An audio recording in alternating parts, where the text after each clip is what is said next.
Today I will start your sample papers CBSE board 2021। जैसा आप book देख रहे हैं, बुक में आपको 15 सैंपल क्वेश्चन पेपर्स दिए गए हैं। इसके अकॉर्डिंग आप अपना प्रमुख रूप से वर्क डन करेंगे।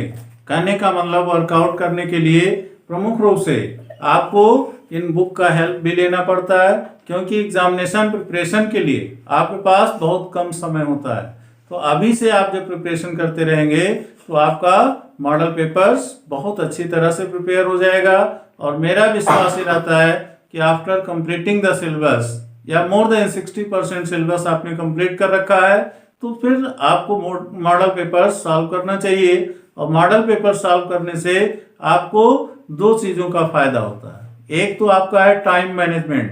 आपने यहाँ पर देखा कि कोई भी एग्जाम्स प्रिपेयर करने के लिए फर्स्ट ऑफ ऑल एग्जाम में हम क्या करते हैं, दो फैक्टर्स पर बात करते हैं। एक तो हमारा है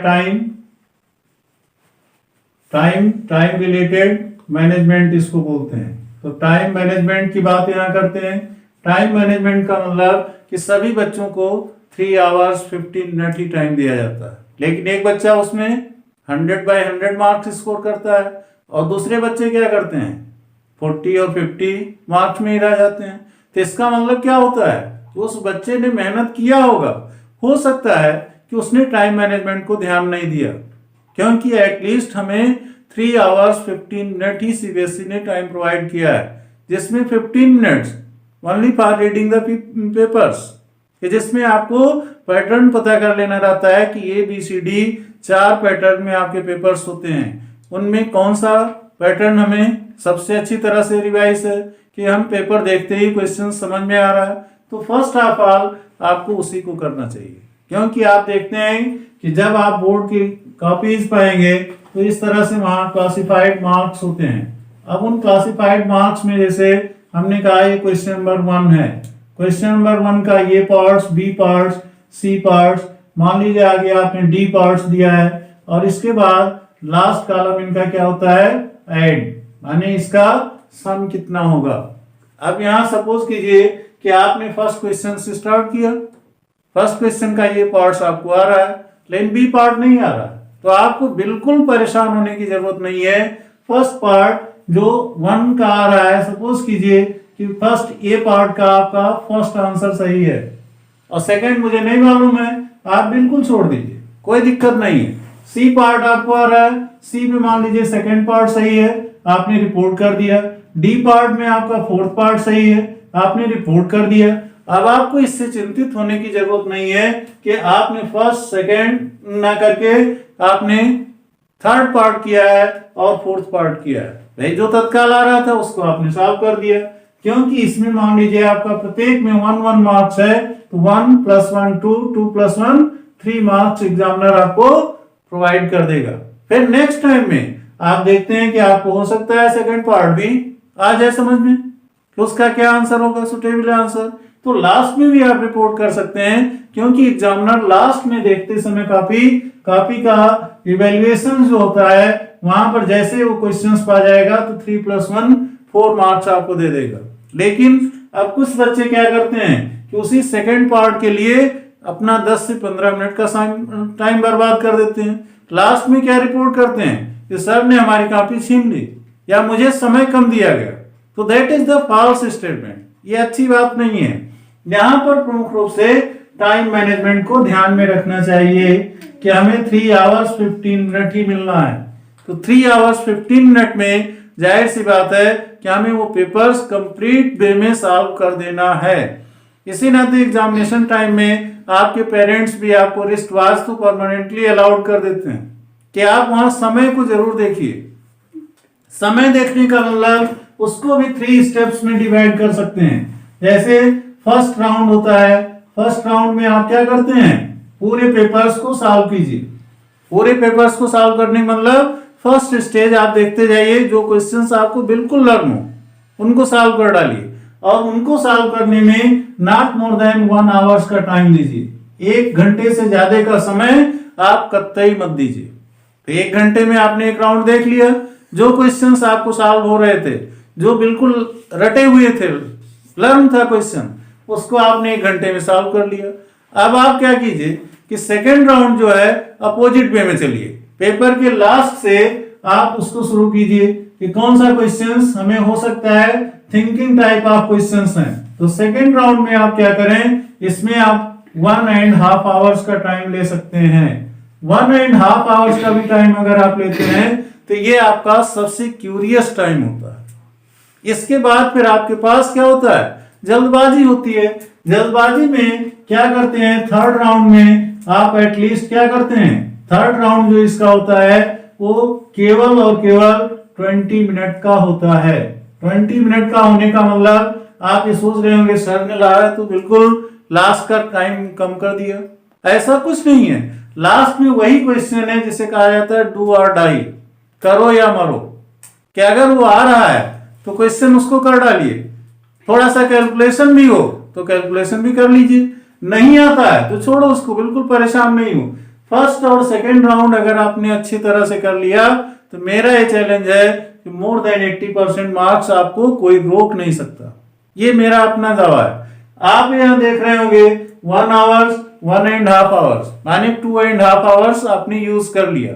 अब 2.5 आवर्स के बाद आपके पास समय क्या बचा, टोटल 45 मिनट है, जिसमें हो सकता है 15 मिनट्स आपने कहां ले लिया पेपर रीडिंग में, स्टार्टिंग में ले लिया, तब भी आपके पास क्या टाइम मिल रहा है, इसके बाद भी आपके पास 10 मिनट का समय मिल रहा है। और वो 10 मिनट बहुत ही कीमती समय होता है जिसको बच्चे अक्सर लैप्स कर जाते हैं। उनको लैप्स नहीं करना है, उसमें हमें ये देखना है कि फर्स्ट राउंड से लास्ट राउंड तक जो हमने वर्कआउट किया है क्या वर्कआउट वो सही है। पेज को देखना, कहीं कहीं बच्चे जल्दबाजी में क्या करते हैं कि वहां पर सामान्य तौर पर सही क्वेश्चन को गलत कर देते हैं और गलत क्वेश्चन को सही कर देते हैं, या कोई उनके खास फ्रेंड मिल गए उनसे भी एडवाइस ले लेते हैं। तो ऐसी कंडीशंस में आता हुआ क्वेश्चन का चॉइस गलत करके आ जाते हैं, और घर पर जब गार्जियन उनसे क्वेश्चन पुटअप करता है तो ऐसे सर पर हाथ रख लेते हैं कि अब तो मेरा क्वेश्चन गया। तो ये सारी चीजें एक मानवीय भूल के दायरे में आते हैं, that is the human error.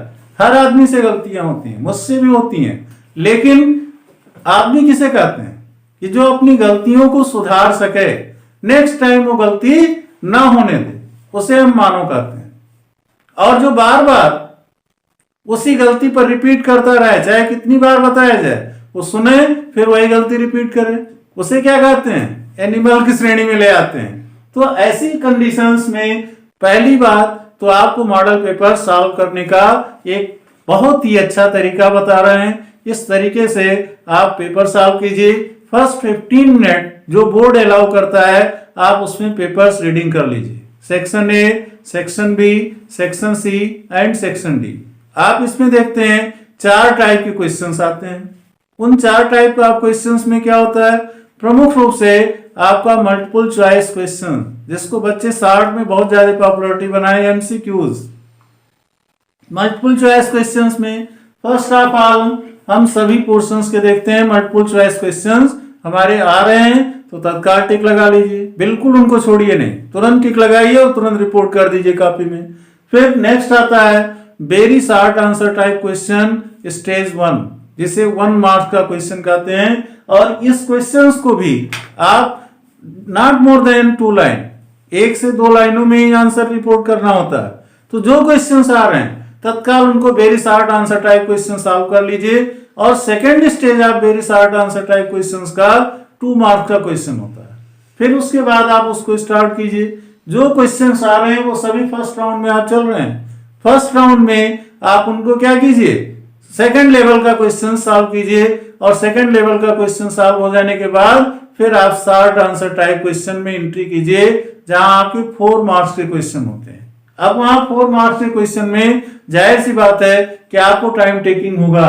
तो आप कहां पर पहुंचे कि first of all first round में आपने देखा जो क्वेश्चंस आ रहे हैं उनको टेकअप किए, नहीं आ रहा आगे बढ़ गए, तो चारों सेक्शंस में जाएंगे। लेकिन जो क्वेश्चंस बिल्कुल आप पढ़ के गए हैं, तत्काल तैयार है, उसको आपने फर्स्ट राउंड में कर लिया।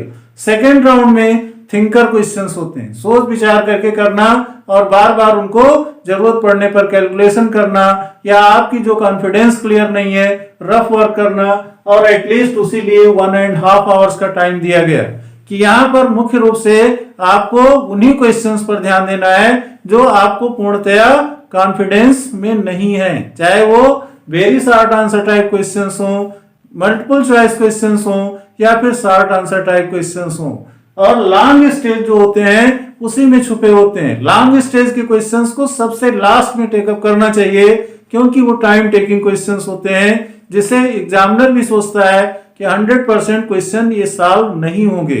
और अगर वो सॉल्व होंगे तो जाहिर सी बात वही डॉक्टर राजेंद्र प्रसाद वाली कहानी होगी, examinee is better than examiner. तो ऐसी कंडीशन में सेकंड राउंड ही आपका क्लियर कर देता है कि you are qualifying more than 80% marks और बिलो 80% मार्क्स।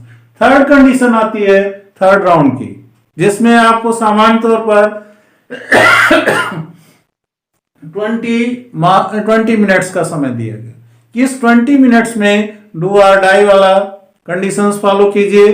क्वेश्चन आ रहा है तो उस पर लग जाइए, सॉल्व कर डालिए, नहीं आ रहा है तो विदाउट हेजिटेशन उन क्वेश्चंस को छोड़ दीजिए, और लास्ट 15 मिनट समय में आप उनको समरी कर लीजिए। 10 मिनट्स और 15 मिनट्स समय होता है कि अभी तक फर्स्ट सेकंड थर्ड राउंड में क्या क्वेश्चंस आपने किया है उनको सिंप्लीफाई कर लीजिए। उनको सिंप्लीफाई करने का मतलब कि उनका जस्टिफिकेशन क्लियर रखिए कि यू आर राइट और रॉन्ग, आप सही किए हो या गलत किए हो।